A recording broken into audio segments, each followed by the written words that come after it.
Goeiemôre aan elkeen en hartlik welkom by ons erediens vanoggend. In die rowwe week wat ek dink ons gehad het, nie net in ons land nie, maar selfs ook reg oor die wêreld, is dit nodig dat ons vanoggend net weer kom stil raak in die Here se teenwoordigheid, om hier geanker te word en opnuut met sy krag gevul te word, en al ons vrae en ons kwellinge voor sy voete te kom neerlê, omdat ons weet hy ons bron van krag en ons hoop is, dat ons selfs in die donkerste en moeilikste tye optel en dra en ons ook altyd sy beskerming bied. Dis wat ons ook vanoggend gaan doen in ons erediens. Ons gaan ons nader tot God om ook so in die geloof versterk te word. Ons gaan ons erediens begin met 'n toetredelied. Ons gaan sing Gesang 209. U bly staan vir die wotum en die seëngroet en dan antwoord ons ook met ons lofsang direk daarna.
In die woord van die Here staan daar, wat ek doen is volmaak, wat ek sê is suiwer. Elkeen wat by my skuilings soek, beskerm en bewaar ek. Gemeente, genade, barmhartigheid en vrede vir julle van God ons Vader en van Jesus Christus die Here deur die kragtige werking van die Heilige Gees. Amen.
Geliefdes, wanneer ons oor die wil van die Here nadink, is dit nie goed genoeg om bloot te sê, ons weet dat die Here 'n plan vir ons lewe het, maar ons weet nie eintlik wat daai plan is nie. Dit is soos om na 'n onbekende bestemming te ry sonder 'n padkaart of rigtingwyser en dan glo ons gaan ons bestemming bereik. Ons het 66 boeke in die Bybel wat elkeen probeer om op 'n eie unieke manier God se wil aan ons te openbaar. En die pad wat God wil hê die gelowige moet stap. In die Nuwe Testament veral wys God ons sy wil in en deur Jesus Christus. En God se wil gaan in die eerste plek nie daaroor oor wat ons wil nie, maar oor dit wat Jesus Christus ons kom leer het om te doen en om te wees. God se wil is dat ons Christus sal ken in die goeie en in die slegte tye van die lewe.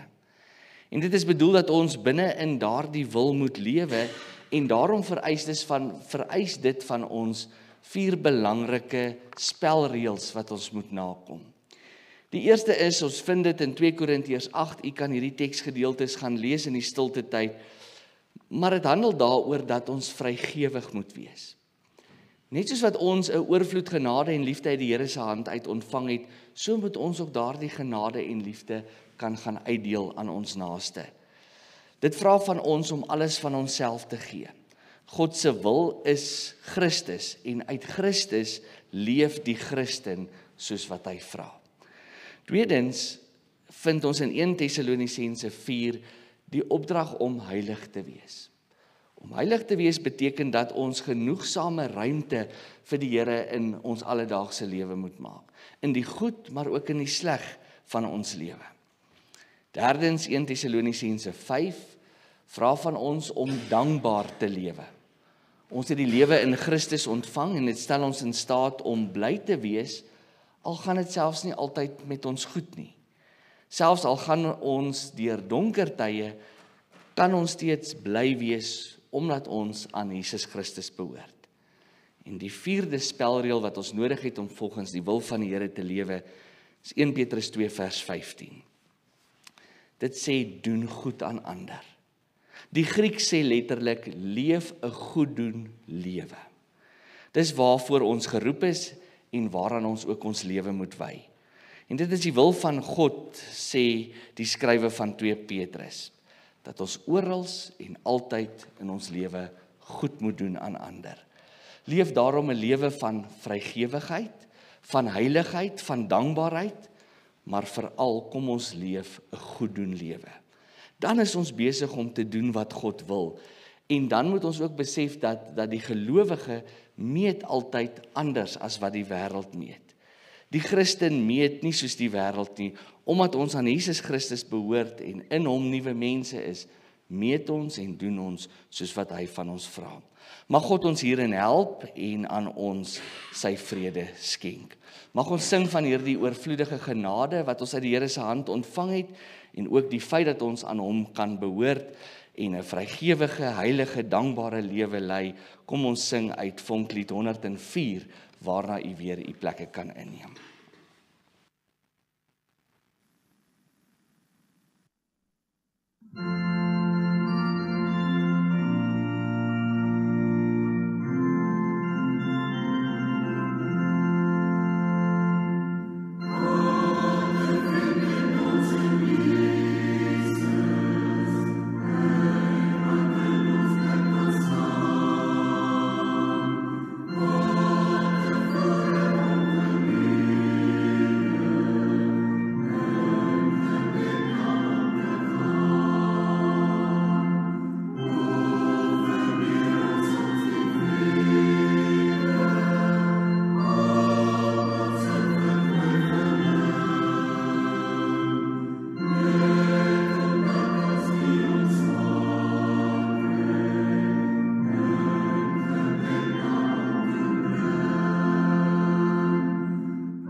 Die skriflesing vir ons erediens vanoggend kom uit Genesis 28 en ons gaan daarvan saam lees vers 10 tot en met vers 22. Genesis hoofstuk 28 vers 10 tot en met vers 20 eintlik. En dit handel oor Jakob wat vlug. Klomp dinge het in Jakob se lewe verkeerd gegaan. Hy was in opstand met baie mense, soos wat ons ook deur die prediking sal hoor. En dan kom hy op 'n punt waar hy vlug of miskien maar met die hoop dat dit wat so swaar in sy lewe is, minder sal word. Ons lees vanaf vers 10. Jakob is van Berseba af weg Haran toe. Teen sononder het hy by 'n plek gekom waar hy kon oornag. Hy het daar 'n klip vir 'n kopkussing gebruik en gaan lê en slaap. Hy het gedroom, 'n leer staan op die aarde en die punt van die leer raak aan die hemel en engele van God klim op en af met die leer. Toe kom staan die Here by Jakob en sê, ek is die Here, die God van jou voorvader Abraham, die God van Isak. Ek sal die grond waarop jy lê vir jou en jou nageslag gee. Hulle sal so baie wees soos die stof van die aarde, en jy sal jou gebied na alle kante toe uitbrei, en in jou en jou nageslag sal al die volke van die aarde geseën wees. Ek is by jou, en ek sal jou beskerm waar jy ook al gaan. Ek sal jou na hierdie land toe terugbring, ek sal jou nie in die steek laat nie. Ek sal doen wat ek jou beloof het. Jakob het wakker geskrik en gesê, die Here is op hierdie plek, en ek het dit nie besef nie.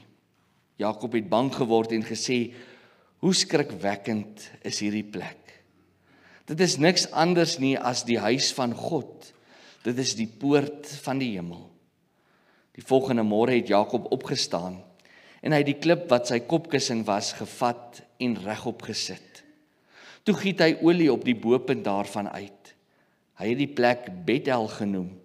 Die stad was voorheen bekend as Lus.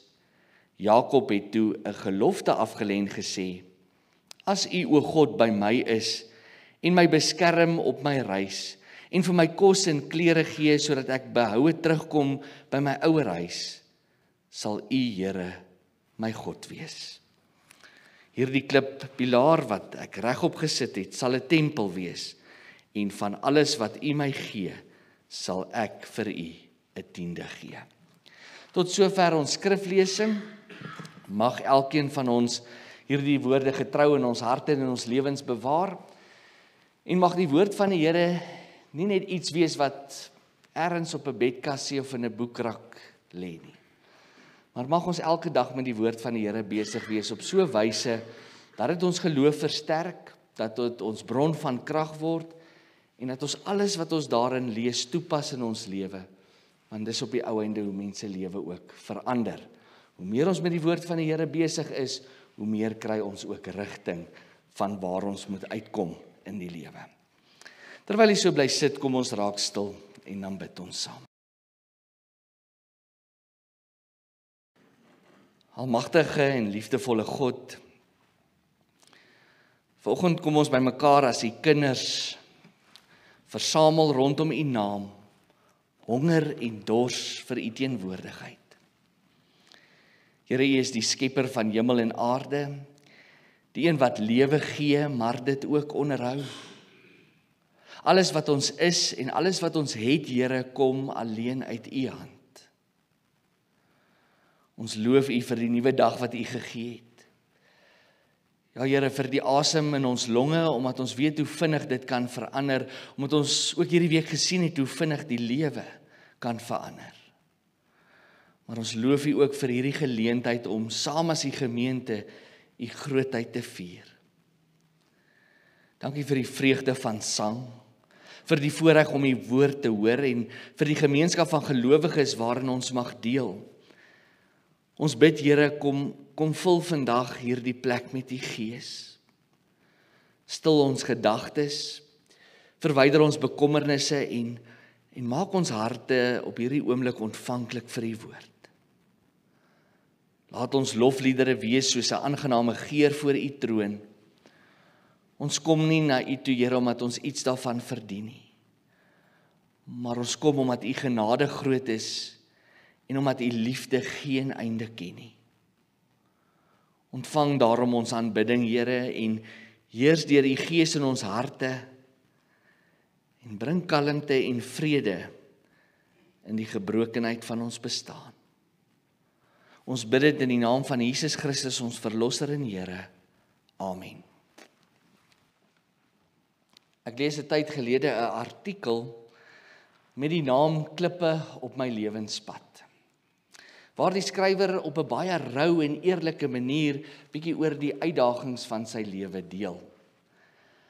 Hy sê die volgende, hy sê die pad wat ek stap is klipperig en ongelyk. Ek stop baie mal om te rus en net rond te kyk. Maar dan wonder ek, waar kom al hierdie klippe vandaan? Waarom moet ek juis op so klippepad gaan? Daar is kleintjies wat my skeef laat trap. Dit is daardie klein foutjies op my lewenspad. Daar is medium klippe waaroor ek beer. Dis waar ek 'n groter lewensles moet leer. Dan is daar die grootste klip wat voor my staan. Hy maak seer, hy bring 'n traan. Maar die les wat God my hier wil leer is, al maak die pad vol klippe hoe seer, al moet jy op jou knieë rond gaan, skryf hy, sal jy ook weer op die hoogste kruin kan staan. Moet daarom nie elke klip as 'n struikelblok sien, maar mag dit eerder 'n teken wees dat die Here altyd voorsien. Inderdaad, net soos hierdie skrywer, voel die hele lewe soms vir ons soos 'n lang, klipperige pad, waarop jy elke dag 'n klomp seer kry en swaar kry het en tree vir tree probeer om steeds vorentoe te beer. Soms is die klippe op hierdie lewenspad klein en hanteerbaar en veroorsaak dit dalk vir ons 'n bietjie tydelike ongemak, maar kry ons darm dit nog reg om uit te hou daarmee. Andermal is die klippe in ons pad so groot dat ons daaroor begin val en is die seer kry groter, die wonde dieper en word die letsel sigbaar. En ons elkeen ken die unieke klippe wat ons lewenspad versper. Ons ken daai klippe baie goed. Soms is dit die klippe van verkeerde keuses, mislukte verhoudings of veroordeling en verwyte waarmee ons saamleef. Ander kere lê die klippe van angs en depressie soos 'n reuse berg op ons pad en is ons net te moeg om met hierdie pad verder te worstel. Dalk is dit die klippe van eensaamheid of bekommernis, finansiële bekommernis of vrees vir die onbekende waarteen jy keer op keer jou toon bly stamp. Of miskien is dit die klip van die dood, die verlange wat daarmee gepaard gaan, die gemis wat vanweë die dood ontstaan het, en word dit 'n reusagtige klip wat jou lewenspad versper, dat jy voel jy weet nie hoe om verder te gaan nie. Maar nog dieper as dit, besef ons baie goed dat daar nie net klippe in ons pad is nie, daar's baie keer ook klippe in onsself. Onsself is ook maar klipperige mense. Hart, gebroke, vol skerp kante. Ons dra ons sondes, ons seer, ons swakhede, ons maak baie keer ander met ons skerp kante seer. En tog, reg deur die Bybel, sien ons hoe God telkens hierdie klippe gebruik. Hy gebruik die klip waarop Jakob geslaap het, die kliptafels van die wet, van Moses, die klip wat Dawid gebruik het om sy vyand te verslaan, selfs die groot klip voor die graf, gebruik hy.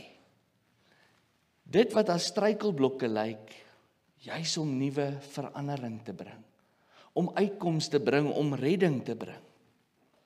En daarom wil ek vanoggend vir u sê, hou moed.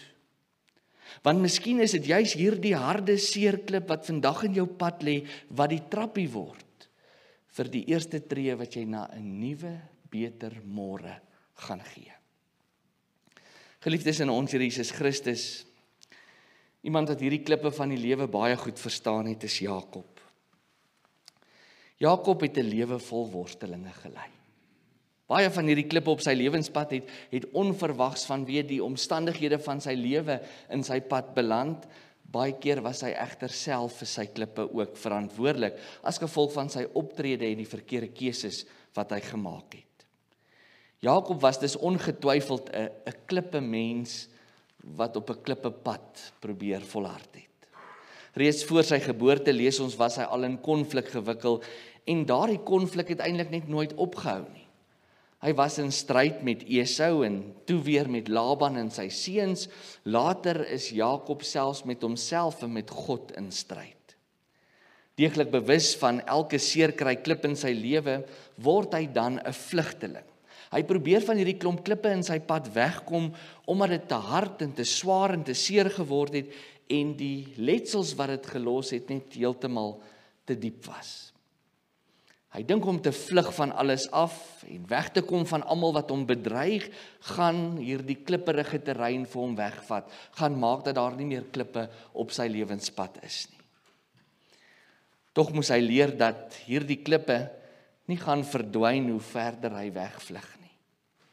Sy verkeerde besluite, sy roekelose optrede wat mense seermaak, die verleentheid van sy handelinge, dit wat dit ook vir God 'n verleentheid voor veroorsaak het, sou nie somme net verdwyn het nie.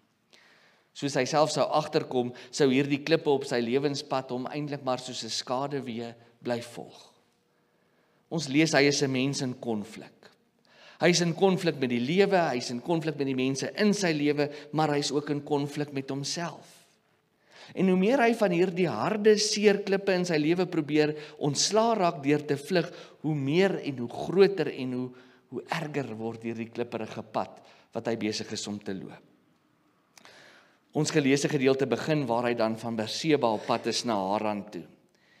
Ironies genoeg was dit nie net Jakob se innerlike lewe wat 'n klipperige pad was nie, maar hierdie pad waarop hy fisies besig was om te reis, was seker een van die ergste paaie, klipperige paaie wat daar in die Bybelse tyd kon wees. Dis nie net sy lewe wat vol klippe is nie, hierdie pad wat hy besig is om te loop is vol klippe. Dis nie 'n pad waarop jy eintlik maklik kan wegkom nie. Dis 'n roete waarop jy jou weg moes probeer vind, het baie keer terugdraai, omdraai, kyk hoe jy hier verbystap om op daardie roete te kon beweeg. Soveel klippe van konflik wat sy pad versper, soveel hindernisse vanweë sy optrede en roekelose besluite, is bykans vir hom onmoontlik om een tree voor die ander te gee. Die pad tussen Berseba en Haran is uitdagend. Dit vra baie inspanning, maar net so was dit met al die klippe op Jakob se lewenspad. Dit was besig om sy spoed te breek, sy moed te knak en die laaste bietjie krag uit hom uit te vat. Die oorspronklike Hebreëse teks sê dan, die nag het hom oorval. Op hierdie pad wat hy besig was om na Haran toe te gaan. Dit het donker geword. En hy het besef dat hy 'n rusplek vir sy kop sou moes vind. Maar ek kan ook nie help om te wonder of is dit nie eintlik maar presies wat met hom in sy innerlike lewe gebeur het nie. Juis as gevolg van hierdie klipperige pad in sy lewe, die konflik, die foute wat hy maak, die teleurstelling wat hy bring, moes dit waarskynlik ook in hom donker geword het, soos wat dit besig was om rondom hom donker te word. Die nag van sy lewe het hom op daardie oomblik op sy knieë gedwing.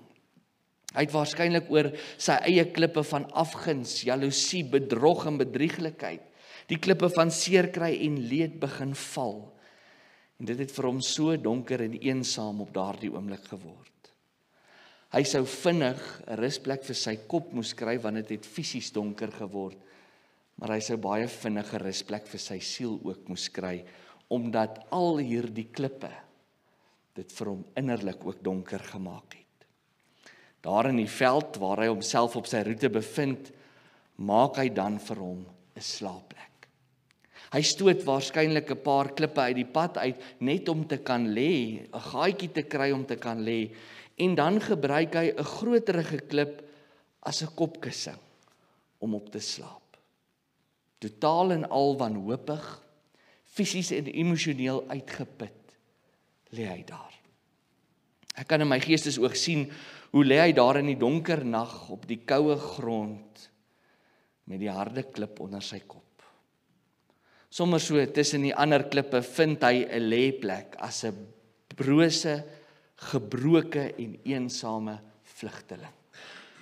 Hierdie scenario wat op daardie nag in die veld afspeel, is eintlik presies 'n uitbeelding van wat binne in hom aan die gang was. Hy was 'n behoorlike klippemens.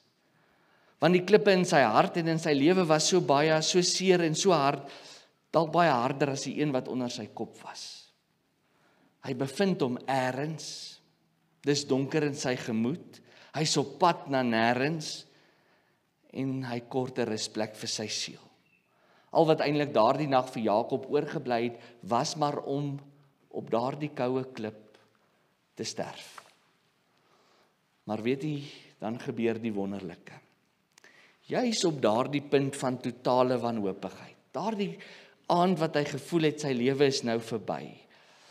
Hy kan nie meer vlug nie, hy weet nie meer waartoe nie, dis 'n moeilike pad in hom, dis 'n moeilike pad voor hom. Daai aand gebeur daar iets met Jakob. Op daardie harde klip waarop hy homself in totale ellende neergelê het, droom hy die grootste droom van sy lewe. En dit is 'n droom wat ons lees sy hele lewe verander het. Toe hy hom op daardie harde kopkussing neergelê het, het hy gedink dit is sy einde. Toe word daardie harde klip onder sy kop die eerste tree na 'n nuwe begin. Hy droom van die hemel. Hy sien 'n leer wat op die klipperige grond waarop hy lê staan en die ander punt tot in die hemel is. En hy sien God se engele wat op en af teen hierdie leer beweeg. En hy kom tot die besef dat in sy droom is God hier teenwoordig. Daar waar hy in totale ellende is die Here by hom. Daardie harde klip onder sy kop word eintlik soveel meer as wat hy ooit kon dink. Dit wat hy gedink het sy einde sal beteken, dit word die punt waar die Here hom ontmoet en hom uit sy ellende kom optel en hom roep tot 'n nuwe begin. Die klip waarop hy in ellende neergeval het in die donker nag, word nou die klip wat hom help om opnuut weer sy vertroue in die Here te stel en op te staan van daai harde grond af. Op sy breekpunt sien hy die ware ligpunt. Net soos die skrywer aan die begin gesê het, die klip waaroor hy probeer beer, word 'n nuwe geopende deur. Het gebeur presies dieselfde met Jakob. By die val is daar eintlik reeds 'n nuwe opstaan, omdat die Here teenwoordig is. En Jakob kom by daardie klip onder sy kop tot die besef dat die Here sy klipperige pad ken. Dat hy dalk van almal af kan wegvlug, maar dat hy nie van die Here se teenwoordigheid af hoef weg te vlug nie. Die Here ken die klippe wat hom seermaak. Die Here ken ook die klippe waarmee hy ander seermaak. En die Here kom staan langs hom by die klip wat Jakob gedink het om finaal gaan breek. En hoor hoe mooi sê die Here vir hom in vers 15. Hy sê vir hom, Jakob, ek is by jou. Ek gaan vir jou beskerm, waar jy ook al gaan. Ek sal jou nie in die steek laat nie. Toe Jakob daardie aand emosioneel en fisies uitgeput, gebroke en verlore met sy kop op daai harde klip gelê het hy nie gedink hy gaan wakker word met hierdie woorde nie. Hy het gehoop hy word nie wakker nie. Nooit het hy gedink dat die Here so naby aan hom in sy gebrokenheid en in sy eensaamheid kan kom nie. Al was sy lewe vir hom mistig en sy lewenspad klipperig, het hy in sy grootste oomblik van swaar kry en seer kry, die oomblik van foute en tekortkominge, die Here juis by daai punt ontmoet. En hy weet dat die Here teenwoordig is, en nie net in 'n tempel teenwoordig is nie, maar daar in sy seer kry, daar waar hy gevoel het, dis klaar met hom, dit is vir hom totaal en al oorweldigend. En weet jy, daar gebeur 'n merkwaardige ding. Die oggend toe hy wakker word, toe die son se strale die donkerte van die nag begin verdryf, en hy na daai nag van harde seerkry momente wakker word, toe lees ons hy doen iets. Hy vat daai klip waarop hy geslaap het, en hy tel hom regop. Hy maak van daai klip 'n teken van God se teenwoordigheid. Hy maak van daai klip 'n monument, 'n ontmoetingspunt. En hy gooi olie daaroor uit soos wat dit die gebruik maak. Hy rig as te ware op sy seerkryplek 'n monument op. Hy verander die swaar harde klip van elende se posisie. Die klip lê nie meer nie, die klip staan regop. Jakob lê nie meer nie. Jakob staan regop. Hy maak daardie klip nie meer 'n herinnering van swaar kry en wanhoop nie. Hy laat staan hom regop en maak dit 'n teken van God se teenwoordigheid en God se hoop. Die klip waarop hy wou lê en doodgaan, word danksy die Here se teenwoordigheid verander in 'n klip van lewe. En nou word daardie klip nie meer die klip van vernietiging wat vir Jakob wou breek nie. Nou word dit danksy die Here 'n klip van vertroue, 'n klip van verandering en 'n klip van vernuwing. Jakob sou waarskynlik dieselfde moes gaan doen het met elke ander klip op sy pad. Die klip van sy verkeerdheid sou hy moes gaan regop sit het en hy sou moes gaan regmaak het wat hy verkeerd gedoen het. Die klip van sy seerkry sou hy moes vat en in God se teenwoordigheid verander het in 'n klip van aanvaarding. Die klippe van vernietiging sou hy een vir een moes gaan regop sit het en dit verander het in klippe van herstel en heelmaak. Die klip van haat wat hy in sy hart rondgedra het, sou hy moes gaan regop sit het en dit 'n klip van vergifnis gemaak het. Hierdie gebeure het egter nie beteken dat Jakob nou vry was van 'n klipperige pad nie. Die pad Haran toe waarmee hy op pad was, is 'n pad wat sleg lyk met baie klippe. Maar hy het geleer wat om met daardie klippe te maak. Hy kan of op daardie harde klippe lê en doodgaan, of hy kan danksy die Here se teenwoordigheid die klippe uit sy pad uit sit, die groter klippe laat regop staan en vir hom saam met God 'n pad deur hierdie klipperige wêreld maak. Maar daardie wanhoopige nag met die harde klip as sy kopkussing, het die Here hom kom leer wat om met al die ander klippe in sy lewe te maak. En net soos daardie klip het Jakob nie bly lê nie, maar met nuwe krag en nuwe hoop en nuwe belofte van die Here het hy verder met die klipperige paaie van die lewe volhard. Ironies genoeg, noem Jakob nie daardie plek die plek van my ellende nie. Ons lees hy noem die plek Bethel. En dit beteken die huis van God. Omdat God daar in sy swaar kry, in sy seer kry, in sy hartseer by hom teenwoordig was. Die oplossing vir sy klipperige pad het nie gelê in 'n wegvlug nie, maar eerder om vanuit sy wanhoopigheid in 'n persoonlike ontmoeting met die lewende Here te tree, waar die klippe nie net verdwyn nie, maar waar hy die krag kry om elke klip in sy pad te hanteer. Jakob kry nie maar net daardie nag 'n lêplek vir sy kop nie.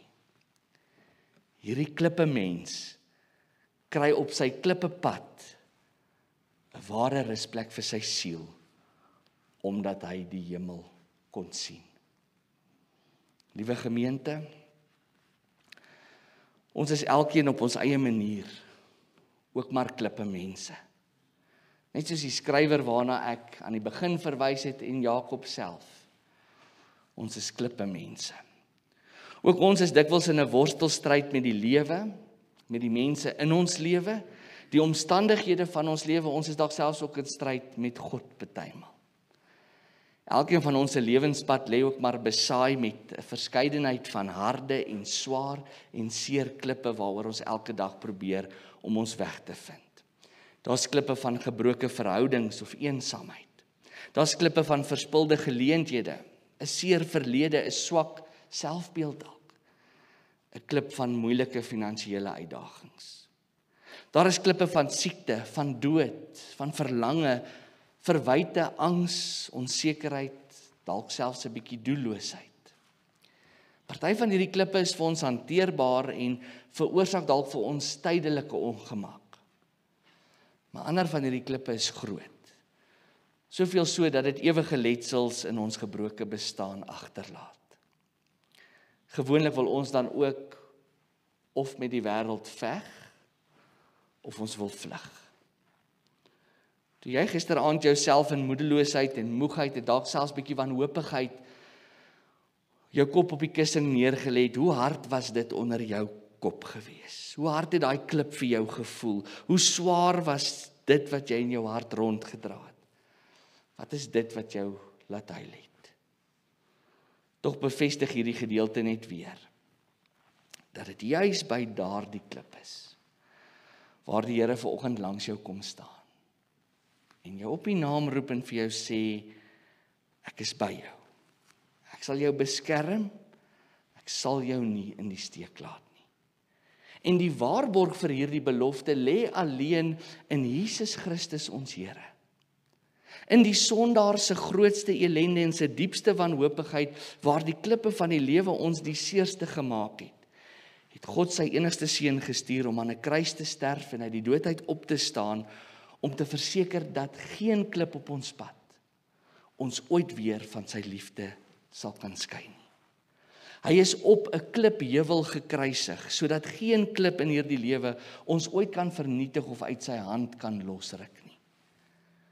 So is die groot klip voor sy graf later weggerol, sodat ons ook die hemel kon sien, soos wat Jakob dit kon sien, en ewig saam met God in sy teenwoordigheid kan lewe.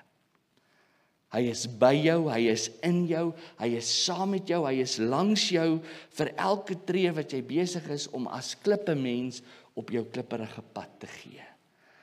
As jy dan 'n lêplek soek omdat die nag jou ook in jou lewe oorval, of jy fisies en emosionele breekpunt bereik het, kies dan om vir 'n oomblik by die voete van Jesus Christus te gaan lê. Want dis daar waar hy jou as klippemens sal kom optel, jou vashou en jou lei en vir jou help met die volgende tree op jou klippepad. Leer om by jou breekpunt hom as die ware ligpunt raak te sien. Maak hom jou rusplek op die klipperige pad van jou lewe en hy sal vir jou in elke volgende tree versterk. Verwyder daardie harde, seer en swaar klip onder jou kop en uit jou hart.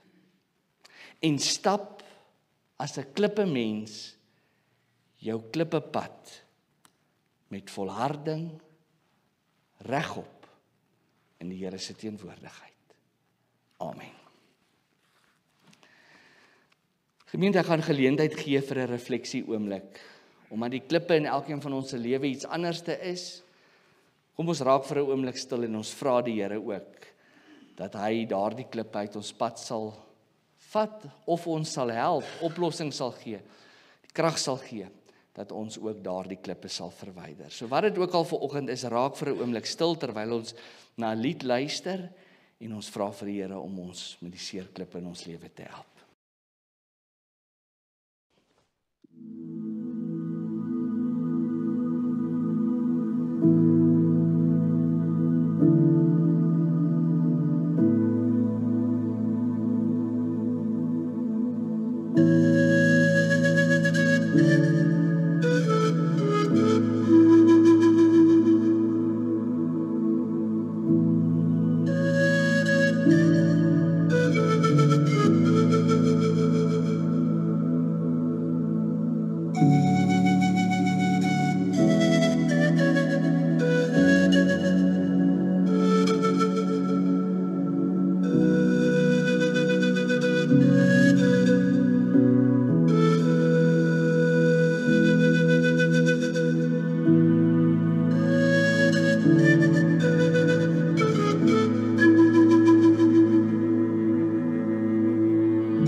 Gemeente, ons gaan staan vir ons geloofsbelijdenis, wat ons hardop saam met mekaar gaan sê, en dan sluit ons ook af met die sing van Vonklied 38 as ons slotsang. Kom ons staan vir ons geloofsbelijdenis. Saam met die kerk van alle eeue doen ons nou hardop saam belydenis van ons geloof.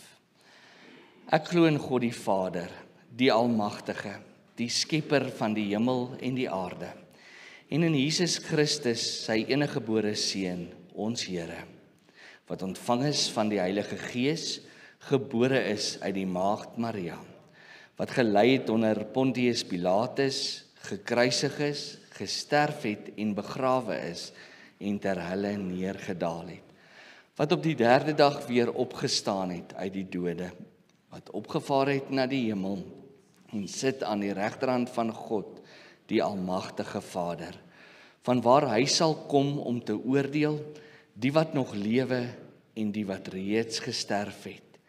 Ek glo in die Heilige Gees, ek glo aan 'n heilige, algemene, Christelike kerk, die gemeenskap van die heiliges, die vergewing van sondes, die opstanding van die vlees en 'n ewige lewe. Amen.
In vrede en ontvang die seën van die Here, die genade van ons Here Jesus Christus, die liefde van God die Vader en die gemeenskap van die Heilige Gees sal by en met julle elkeen wees. Amen.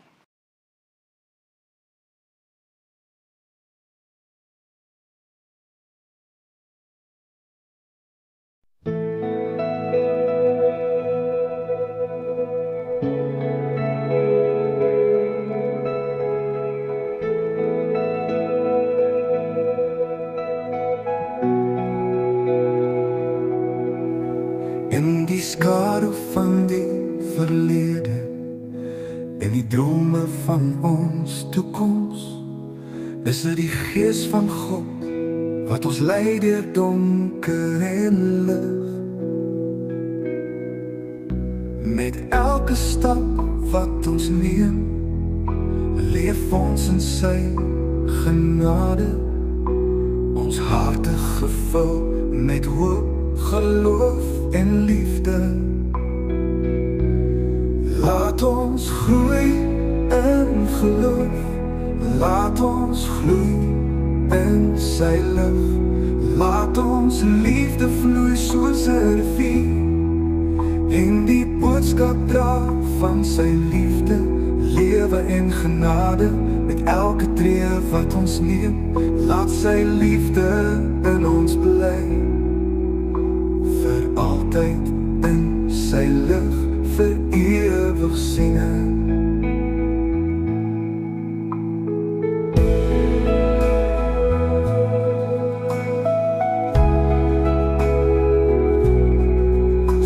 Die wingerd wat vrugte dra in die seisoen van sy tyd, soos die sterre wat helder skyn in die hemel van die nag.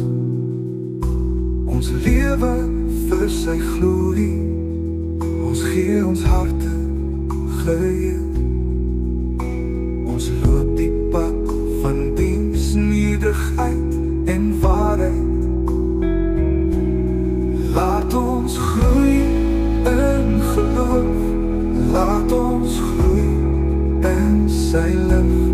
Laat ons liefde vloei soos 'n rivier en die boodskap dra van sy liefde, lewe en genade met elke tree wat ons neem. Laat sy liefde in ons bly, vir altyd in sy lig, vir ewig sien. In elke storm, in elke vreugde, ons vertrou op die Here. Sy woord is ons gids van die oggendglans.